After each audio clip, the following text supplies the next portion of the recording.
अलावा कौन साथ में है। आज किसी बात के लिए बैठक थी, जाकर हम मुस्लिम समुदाय को ये बताएं कि आप आइए और देखिए कि बिहार बदलाव की इस यात्रा में कैसे हर समुदाय के लोग, हर वर्ग के लोग बड़ी तादाद में जनसुराज के साथ जुड़ गए हैं, संकल्प ले लिया है।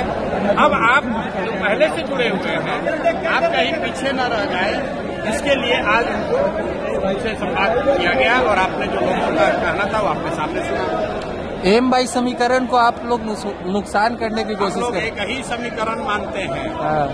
वो समीकरण है विचारधारा आधारित समीकरण, कि जो लोग भी भाजपा से विचारधारा के आधार पर लड़ रहे हैं उनका समीकरण होना चाहिए। और इस देश में आधे से ज्यादा हिंदू विचारधारा के आधार पर भाजपा के साथ नहीं है, भाजपा से इत्तेफाक नहीं रखते हैं। तो जनसुराज का फॉर्मूला MY सब फॉर्मूला नहीं है।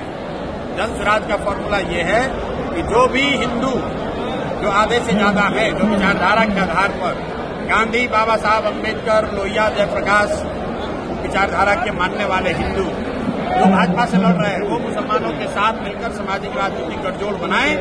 और अगर ऐसा होगा तो हम लोग MY की संख्या है 30, लेकिन जो समीकरण जनसुराज का है उसमें संख्या होगी 60, भाजपा हो जाएगा 40 और हम लोग इनको बुरी तरह हराएंगे। सर, वोटर एडिशन डिलीशन को लेकर के राहुल गांधी तेजस्वी यादव कल से बिहार की सड़कों पर रहेंगे। सर, लोकतंत्र है, सबको अपना प्रयास करने का अधिकार है। हम 3 बरस से पैदल चल रहे हैं, वैसे उनको भी अधिकार है, वो भी अपना जाकर प्रयास कर सकते हैं। इसमें दिक्कत क्या है? किसान जी, विधानसभा चुनाव में मुस्लिम समाज और पिछड़ी समाज को कितनी हिस्सेदारी मिलेगी जनसुराज की तरफ से? मुस्लिम समाज के लिए अलग से कुछ कहने की बात ही नहीं है। जनसुराज के संविधान में लिखा हुआ है कि जिसकी जितनी संख्या है उसको उतनी भागीदारी मिलेगी।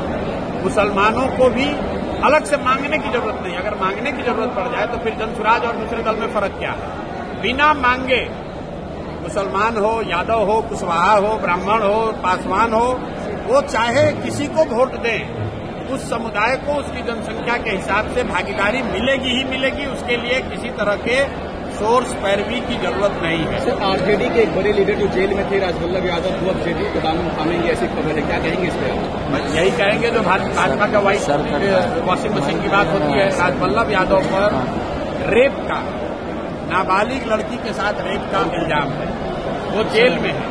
उनको सरकार की बिना मदद के बाहर तो निकाला नहीं जा सकता है। लेकिन वहां नवादा में जो जदयू के नेता थे कौशल यादव, वो छोड़कर चले गए राजद में, और राजद वाला अब छोड़ कर आ रहा है जदयू में। तो यही बात तो हम बिहार के लोगों को बता रहे हैं, भैया वोट किसी को दो। यही 1250 परिवार का आदमी यहाँ पर विधायक सांसद बनता है। और इस बार बिहार के युवा ने, बिहार के लोगों ने तय कर लिया है कि इन 1200 लोगों से हम लोग का निपटारा करेंगे। वो किसी सिंबल, किसी दल से आए।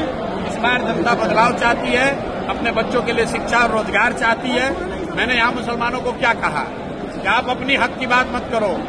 गांधीवाद ये है कि जब मुसलमानों की सुरक्षा की चिंता हिंदू करे और हिंदुओं की भलाई की चिंता मुसलमान करे, ये गांधी सिखाते हैं।